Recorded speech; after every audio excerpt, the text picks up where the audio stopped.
आजकाल सगळेच त्यांच्या हेल्थला घेऊन खूप जागरूक असतात। प्रत्येकाला असंच वाटत असतं की आपण नेहमी फिट राहावं। त्यासाठी अनेक लोक नियमितपणे वर्कआउटही करतात, ज्यात रनिंग आणि सायकलिंग हे देखील दोन महत्त्वाचे मुद्दे आहेत। ते नेहमीच फिजिकली ऍक्टिव्ह राहतात। ते फक्त शरीर फिट ठेवण्यासाठी नाही, तर मानसिक स्वास्थ्य चांगलं राहावं यासाठी देखील त्यांच्या आरोग्याकडे ते लक्ष देतात। त्यात रनिंग आणि सायकलिंगचे नेमके दोन्हींचे फायदे काय आहेत त्याविषयी आपण जाणून घेऊयात।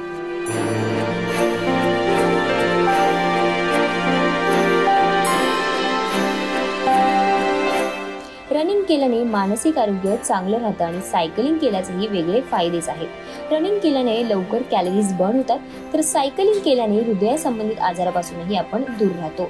तर रनिंग करण्याचे नेमके फायदे काय आहेत पाहूयात। जर पुरुषांच्या फिटनेस विषयी बोलायचं झालं तर धावल्यानं त्यांचा स्टॅमिना वाढतो।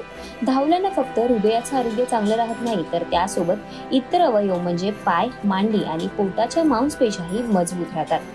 रनिंग केल्याने शरीरातील सहन करण्याची ताकद वाढते, त्यामुळे तुम्ही जास्त कॅलरीज बर्न करू शकता, कारण धावल्याने सगळ्यात जास्त मांसपेशी सक्रिय होतात। त्याशिवाय धावल्यानं कार्डिओव्हॅस्क्युलर फिटनेस देखील वाढतो, त्यामुळे तुमच्या हृदयाचं आरोग्य चांगलं राहतं आणि रक्ताभिसरणही खूप चांगलं होतं। पुरुषांसाठी धावणं शारीरिक क्षमता वाढवण्याचा योग्य पर्याय आहे।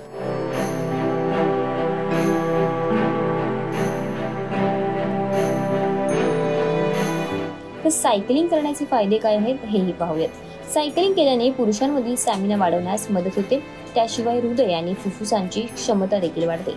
सायकलिंग केल्याने संपूर्ण शरीराच्या मांसपेशी कार्यरत होतात, त्यातही पायांचा सगळ्यात जास्त कार्यरत राहतात। सायकलिंग फक्त स्टॅमिना वाढत नाही, तर त्यासोबत एनर्जी लेवल देखील वाढवतं।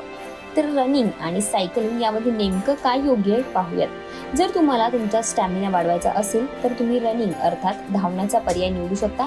धावल्याने तुमची कार्डिओची क्षमता वाढते, तर सायकलिंग केल्याने तुमच्या गुडघ्यांवर जास्त दाब येत नाही, त्यामुळे कॅलरीज बर्न होतात, वजन कमी होण्यासही मदत होते। तसंच नियमित सायकलिंग केल्यास स्ट्रेस कमी होतो आणि मानसिक शांतताही मिळते। सुरुवातीला तुम्ही 45 मिनिटात सायकलिंग करणं हे योग्य मानलं जातं। कोणत्याही प्रकारचा व्यायाम आपल्या आरोग्यासाठी फायदेशीर असतो।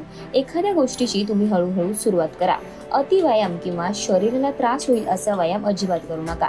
सायकल चालवणे किंवा चालणे, धावणे याचा जर आपण आपल्या रुटीन मध्ये समावेश केला तर तुम्ही फिट राहण्यासोबतच तुमचं आरोग्यही सुधारेल। यामुळे तुम्ही निरोगी आणि आनंदी जीवनाकडे एक पाऊल नक्कीच टाकाल।